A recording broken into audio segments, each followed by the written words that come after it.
अस्सलाम वालेकुम, मैं हूं आयशा रहमान और आप देख रहे हैं मेरा YouTube channel the capture in. Russia में पुतिन के खिलाफ बगावत शुरू हो चुकी है। आप सबको अगर मालूम हो तो रशिया ने यूक्रेन के खिलाफ जंग शुरू की हुई है। पिछले दिनों पुतिन का बयान भी सामने आया था, पुतिन ने जिसमें एक बहुत बड़ा दावा किया और उसने कहा कि अगर मुझे जौहरी हथियार भी इस्तेमाल करने पड़ गए तो मैं यूक्रेन के खिलाफ लाजमी करूँगा। अब इसमें अमेरिका ये चाहता है कि रशिया यूक्रेन पे हरगिज़ कब्ज़ा ना करे और जितनी उससे हो सक्रिय है कोशिश अमेरिका कर रहा है कि वो रशिया को हरगिज़ किसी सूरत यूक्रेन पे कब्ज़ा ना करने दे। कल परसों एक खबर भी सामने आई थी कि गलती से तकरीबन 200 से 250 मिलियन डॉलर्स यूक्रेन के अकाउंट में ट्रांसफ़र हो गए। ये एक फॉल्ट था अमेरिका के अकाउंट्स में। अच्छा, अब पुतिन के खिलाफ ये खबर आई कि पुतिन ने रशिया को छोड़ दिया है। पुतिन ने खुद ही पुतिन के खिलाफ आप सबको हैरानगी हो रही होगी कि पुतिन बहुत ही ताकतवर सदर के तौर पे सामने आया और जितना पुतिन का ज़ोर है रशिया में शायद ही किसी सदर का हो। जितना लंबे अरसे तक पुतिन ने कब्ज़ा किया हुआ है रशिया पे शायद ही किसी ने इतना किया हो। 20 साल से ज़्यादा का अरसा हो चुका है पुतिन की हुकूमत रशिया में है।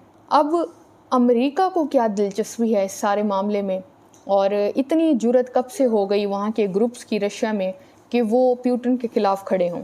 जब रशिया में जब भी कोई बगावत होती थी और उसकी महक भी हल्की सी पुतिन को आती थी तो वो फ़ौरन उसको कुचल के रख देता था। लेकिन अब ऐसा क्या हुआ कि वैगनार ग्रुप, वही ग्रुप जिसको पुतिन ने बनाया था, वो ही पुतिन के खिलाफ उठकर खड़ा हो गया है। इस सारी तफसीलात अमेरिका का क्या किरदार है और ये सारी अगले चंद मिनटों में मैं आपको बताऊंगी। उससे पहले ये कि इस वक्त पुतिन के खिलाफ बगावत तो शुरू हो चुकी है। पुतिन ने मॉस्को भी छोड़ दिया है। दूसरा ये कि सड़कों पे टैंक ही टैंक हैं, आर्मी के तो हैं ही, साथ ही साथ इस वैगनार ग्रुप के भी हैं। वैगनार ग्रुप के जो कुल तादाद है वो 50,000 लोग हैं और ये जो सारे लोग हैं इनको कन्विक्टेड पर्सन हैं। ये मतलब कि ये कोई कातिल है, चोर है, कोई डाकू है। इस सारी आर्मी को, वैगनार ग्रुप की आर्मी को ट्रेन करने के लिए रशिया के सदर ने एक अपने प्रोफेशनल आर्मी के जो लोग थे वो रिटायर हुए थे और वो इन ग्रुप्स में शामिल हुए ताकि वो इनको ट्रेन कर सकें। इनकी ट्रेनिंग इनको प्रॉपर दी गई और यही ग्रुप अब पुतिन के खिलाफ उठकर खड़ा हो चुका है। इतना ये कि ये ग्रुप मॉस्को में महल के करीब ना पहुंच सके, सड़कों की भी तोड़ फोड़ शुरू कर दी गई ताकि इनको टाइम लगे वहाँ पे पहुँचने में।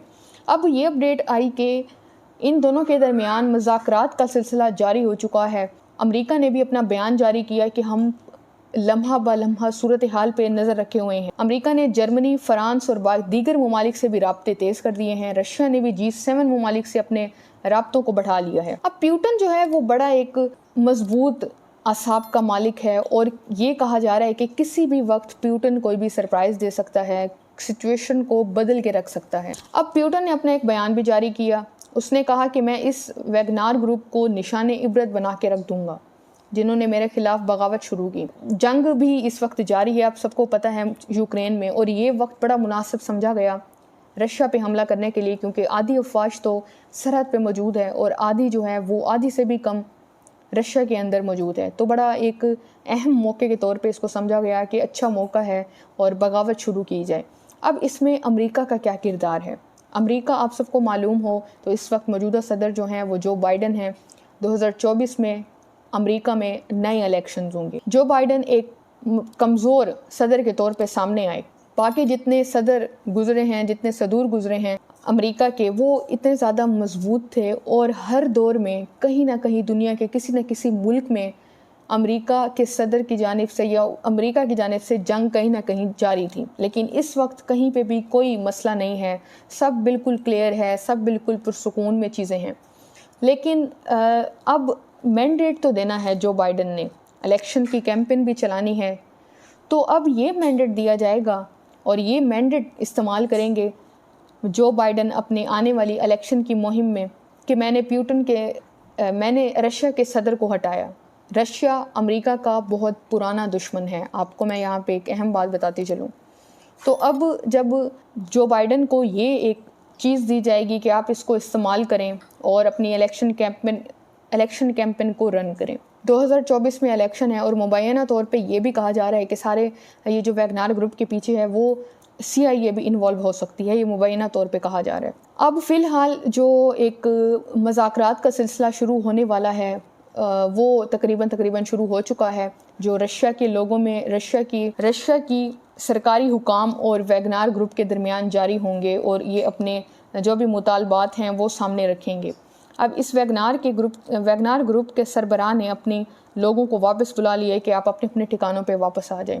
खैर ये सारी अब तक की अपडेट्स थी और ये जितने भी लोग हैं वैगनार ग्रुप के बड़े ही माहिर लोग हैं और 50,000 की तादाद मैंने आपको बताई, 40,000 जो हैं वो कन्विक्टेड पर्सन हैं, जो चोर, डाकू और कातिल हैं, उन सबको शामिल किया गया। इसमें शामिल करने इस वैगनार ग्रुप को बनाने का मकसद असल में क्या था वो मैं आपको बताती जाऊँ तो इसको बनाने का मकसद ये था कि पुलिस या फ़ौज के हाथ कभी ना कभी कानून की वजह से बंधे होते हैं, लेकिन ये प्राइवेट मलेशिया के तौर पे फिर फ़ौज बनाई गई और इसको इसलिए बनाया गया कि जब भी कोई भी हंगामी सूरत हाल होगी तो इस फ़ौज को इस्तेमाल किया जाएगा। लेकिन देखें उलट हुआ, यही फ़ौज ही प्यूटन के ख़िलाफ़ इस्तेमाल हो रही है और मॉस्को की सड़कों पे रशिया में टैंक ही टैंक नज़र आ रहे हैं, सड़कों पे गाड़ियाँ दौड़ रही हैं और ज़्यादा से ज़्यादा जो टैंक्स हैं, जो ये मुसल्लह लोग हैं, ये वैगनार ग्रुप के ही हैं और जो अफवाज की तरफ से वो कम ही सामने आ रहे हैं टैंक्स और बाकी, क्योंकि वो सरहदों पे मौजूद हैं। यूक्रेन और रशिया की जंग चल रही है। ये थी अब तक की अपडेट्स। इस तरह की मज़ीद अपडेट्स से बाखबर रहने के लिए चैनल को सब्सक्राइब करें, वीडियो को लाइक करें, शेयर करें। अल्लाह हाफ़िज़।